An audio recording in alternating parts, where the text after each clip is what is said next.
Welcome back to Seeker Strength. Fuck. Welcome back to Seekistan. You know we had to do this video. This has us written all over it, and I know you guys want to see this. So it's education or entertainment in this channel, and this is almost certainly entertainment.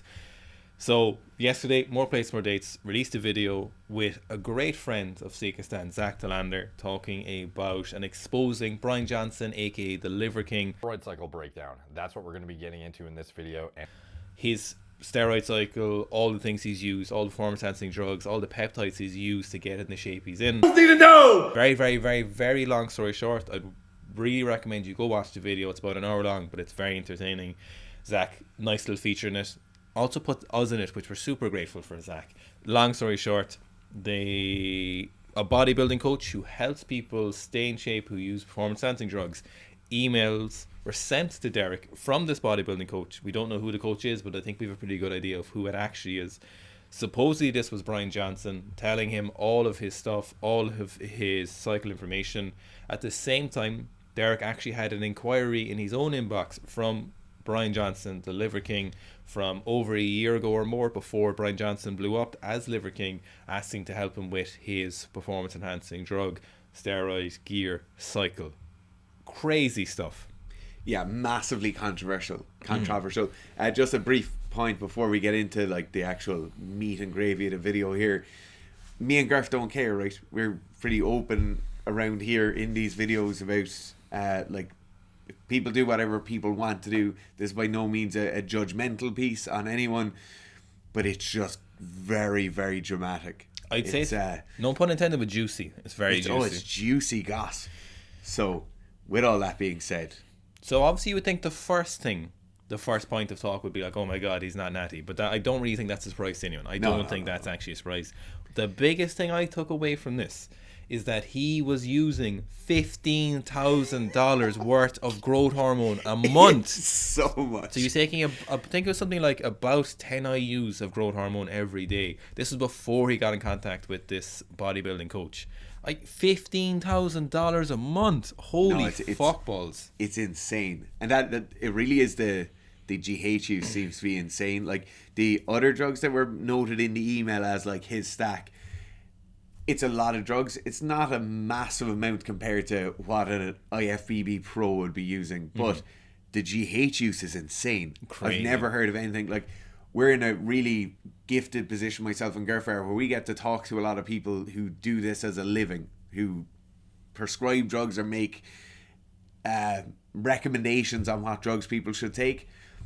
I've never once heard a figure like that being thrown around. That is insane. So there was other things. I think there was like Testipinase and Deca. This might have been his off season, and these drug cycles could have changed as the bodybuilding coach went on with him. But they were quite low, like TRT values, and there was some. I think the Deca was like 100 or 200 milligrams a week, and then there was 50 milligrams of Winstrol a day. So by no means not a potent, certainly a potent mix. Something very, very powerful, but in comparison to some other dosages, it's quite low. But when we look at the GH use, the $15,000 a month is amazing. Like that's insane. So what that kind of piqued my interest was, how was he paying for this before he was the Liver King, before any of his companies were worth, or before apparently he was turning over 100 million a year or so. Apparently what had happened, and he talked about this in a podcast, and I was very interested in how he was paying for this much before he became the Liver King. And apparently he owned several kind of dental practices, and he'd been selling medical sales basically straight out of college, and he'd been earning a lot of money since then. So in his early 40s he kind of became the Liver King, and this persona came around. But all these other businesses he had going was obviously quite successful up at that point. So that's the thing, like the 500-acre ranch, the compound, all of that stuff existed pre-Liver King. Like that's not because of insane internet fame that he has all this stuff. And as well, one thing I think you should definitely note is like these emails supposedly were in midway through 2021, and that physique is pretty much the physique he has now. Like there's a progress picture or a video he sent in one of the emails where he's showing the kind of shape he's in now. He's pretty much identical shape to what he's in now. So although the dosages are saying what he was taking at that point or what he was planning to take at that point, it's very, very likely the dosages were far in excess of that. Well, particularly on the androgens and the anabolic agents, They would have been far in excess of that. Maybe not at the growth hormone. I don't think you could take more growth hormone than that. But to actually build that physique first day.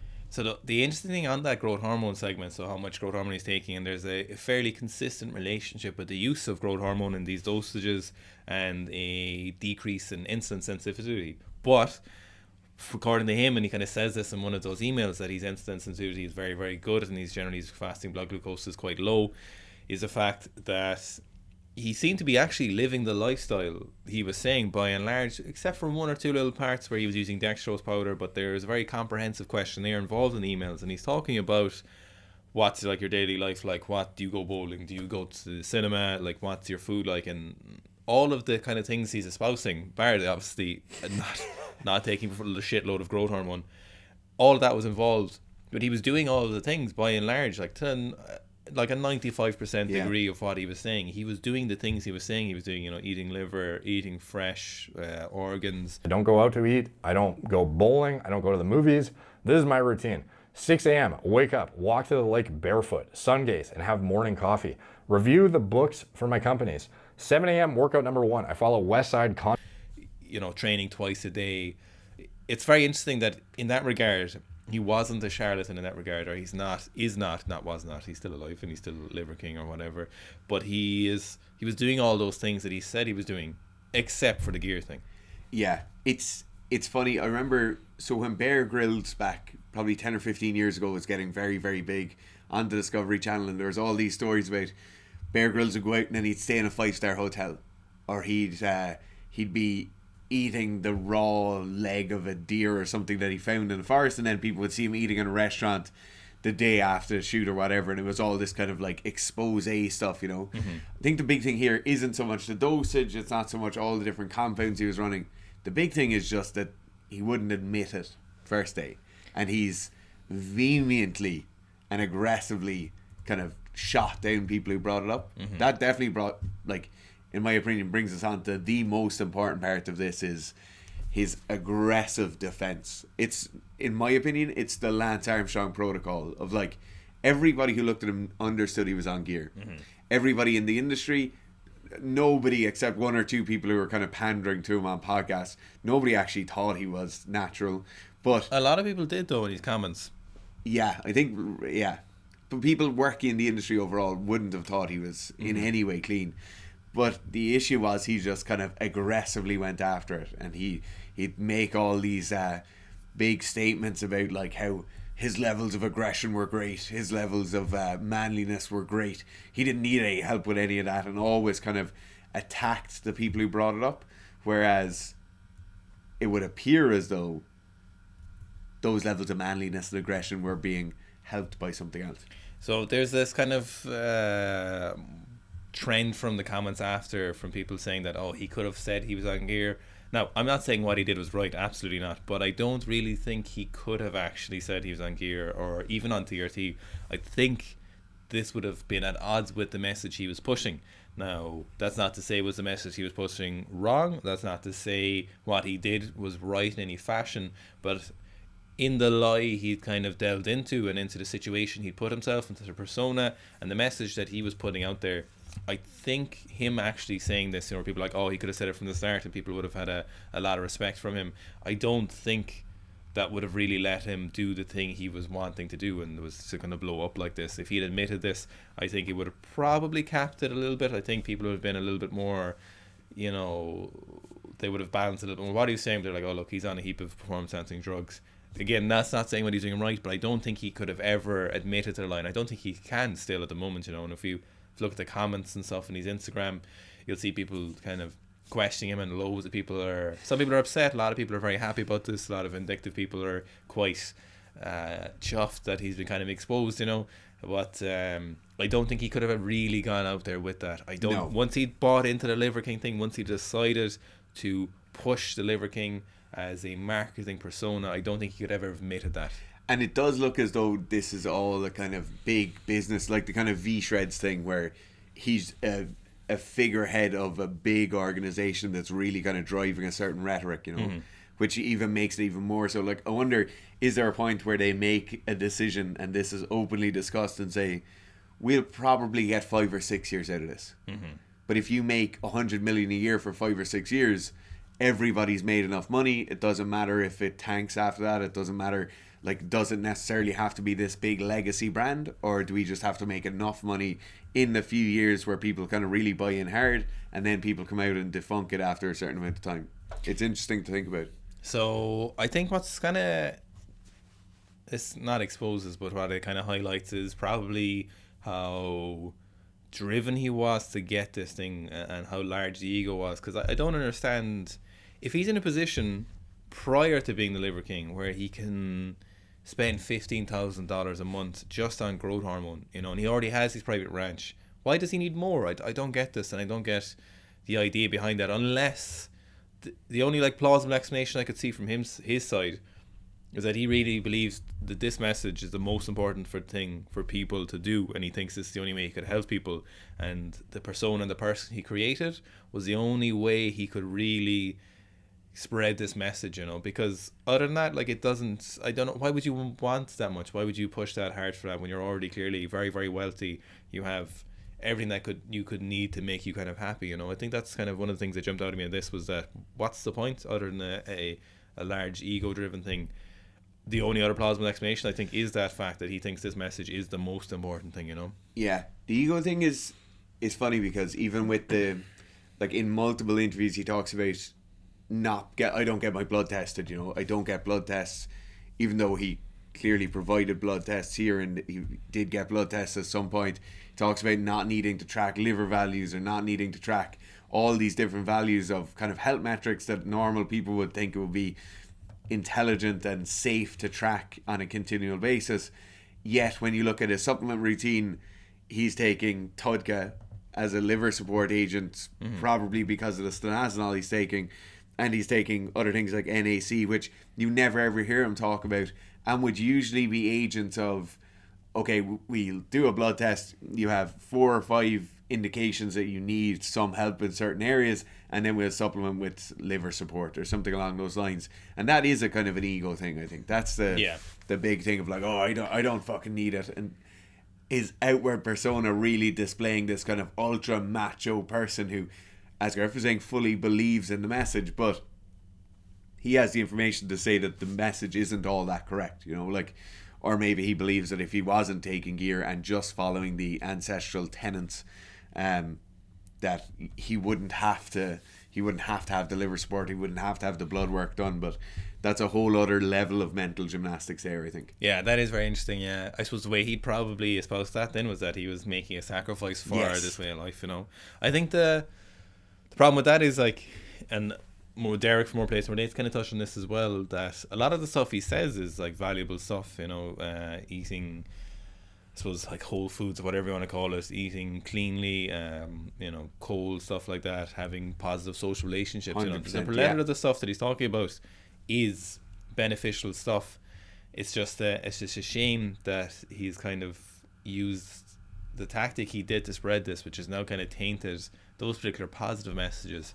Because I'd say in probably kind of a fucked up way, probably did help a lot of people if they did go about that. You know, you see a lot of positive stories and people make progressive, definitive changes in their lifestyle, whether that be going vegan or going carnivore or 75 days hard or taking a cold shower every morning. You know, you see people with positive outcomes from this, you know. So that's kind of the most fucked up thing from that, is that people probably got some benefit from it. It also really overshadows those results now.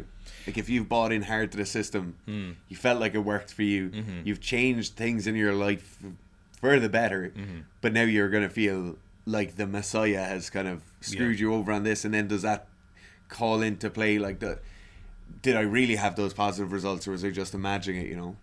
Like, the big thing for me with Liver King is like, okay, if I could live in a ranch and I could just do all this all day, lads, I'd be there in a heartbeat. But the big thing for me is the kind of the always harkening back to the ancestral way, you know. Like, the ancestral way isn't the way, lads. It's not. Granted, there's some things in modern life that aren't great, people being so sedentary, highly processed foods, these things aren't great. But there's a very, very good reason we went down certain avenues in certain areas of our kind of medical care, in certain areas of our nutrition, in certain areas of our lifestyle in general, right? So this kind of paradoxical way that like every step rearward you take is going to be a positive step for you and your physicality and your general health really isn't true. You know, like we no longer treat people's headaches by bloodletting. We no longer try and cure infections with leeches and things like that. You know, it's a fallacy to keep thinking that every step back you take is a step in a positive direction, where sometimes a minor step back is positive, but overall we're moving in the right direction. So like a really good example for this for me is the kind of simulated hunt or the ancestral workout. Like you're not going to look like Liver King looks like without gear and without some sort of massive training load, you know. And like the idea of walking around with a dumbbell in your backpack or walking around just dragging a sled and you'll suddenly look like that, like that's completely unreasonable to think about, you know. Like most IFBB Pro competitors would train damn hard to have a physique that would look like that, and they train in a gym following proper exercise protocols, proper programming, and not just doing some sort of like simulated hunt workout where you just make yourself really tired once or twice a day. I'd be interested to know what his numbers were, like, because you see videos of like strict pressing and squatting, and it was never anything major. There was like pressing like maybe 80 or 90. Yeah. But I think it'd be interesting to see what happens to him in the future. Like, will this damage him, or will he be able to keep going? You know, there's a lot of people have like media, like not a lot of people, but people do have media scandals for this and recover quite well, you know. And yeah, I suppose from his point of view, probably doesn't matter. I was just about to say, I think the reach is so large at this point, and there's a lot of people out there who are looking for something, who are looking for help in either their mental health or their general lifestyle, and they might feel terrible. And something like this, to a certain point, will help them. Training more, getting outside more, eating more whole foods, like this stuff will help somebody who's struggling or languishing in those areas. To be honest, I think his reach is so large at this point that even that smaller group within the major group, even that will be enough to keep those businesses ticking over, you know. The last thing as well, I think, is who released those emails, you know. And there's a thread on More Plates, More Dates Reddit where they think it's Vigorous Steve, and they've kind of put together a series of clues which suggest that. Now, obviously we have no idea who that coach was, and we probably might never know, but it's an interesting breach of kind of confidentiality, because they obviously started working together. I assume that's the kind of impression I got, but maybe I'm not. Maybe it was just these initial emails. This coach is like, okay, I'm not going to release this for ages, and then we pay attention, and they're finally like, fuck it, I'm just going to give it to More Plates or Dates. It's kind of fucked up if they did work together. It's very fucked up if they started working together, and then at this stage now, obviously Brian Johnson knows who this person is or who the bodybuilding coach is. It's fucked up if they did start working together. If they didn't start working together and it was simply the initial kind of inputs were put in there and the questionnaires were filled out but it didn't go any further, then it's dumb on Brian Johnson's part to kind of to release that. If this was his plan all along, was to go about this. This is a serious lapse in planning procedure if you're going to fill all that stuff out, knowing that your plan is to be as big as possible, and with this linchpin of not being on PEDs being part of that plan. Particularly when it seems to be so corporate. Yeah. The team seems to be so well thought out and structured that an NDA makes all of this legally binding. Yes. You know, like you'll hear about Broderick being about to tell a story and then you'll be like, oh, I can't tell that story. Yes. You know? Yeah. Or different people we talk to quite regularly, oh, I can't tell that story. And like an NDA is something very, very simple. Even if that person is in a different country, as Vigorous Steve would be, you still have some sort of we don't know. We don't know if you still have some sort of legitimate follow-up, you know. Yeah. It's just they had, so Derek Barney's going to come out with more blood work videos about this, so it seems like they might have been working together. So just in terms of like coaching confidentiality stuff, it is a bit fucked up if they were working together. He did release it because obviously all parties involved know who did that, you know. So in terms of like a trust, unless they had a big falling out. What I was just about to say, what would come to mind immediately would be drama. Bills not paid. Oh, like if I was like Derek, I would release this all day. Obviously, from Derek's point of view, it's a coach. Yeah, that is quite interesting. I don't know, lads. Yeah, I know our data protection laws here are very, very strict. Europe's are very strict. Yeah. Very, very strict. maybe in different countries it's not. Yeah, well, if so that there was a 12-hour time difference, so this person's probably somewhere in Asia. There's somebody's bedroom wall has a map on it at the moment, and there's those strings in like red twine going to different places, you know. Yeah, there's a thread called Vigorous Steve was Liver King steroid coach. Now, we've obviously no idea if that's true, but it's just interesting to I'd be interested in who the coach was, because that was my first thoughts. I was like, oh, interesting. If they were working together, I was like, was there more drama there, or they had a falling out? Yeah. I'm sure we'll hear about it in the comments of this video. If someone knows. If somebody knows, or if someone has a good inkling. Again, obviously, we don't no idea if it's Vigor Steve, obviously, and just mentioning that someone brought that up as part of the thing. But, yeah. These two lads like more gossip than anyone else in the world hot as tea, well. 100%, So, yeah. just more gossip like this, lads. But I Tag know us as in well, it. I know they want... Oh, everybody I know they else. want to see it as well. Yeah, that's the We thing. know man. you want it It's too. harmless. It's internet drama. It's harmless. internet It's drama. harmless YouTube drama. But for the fact that Liver King has made $100 million off it.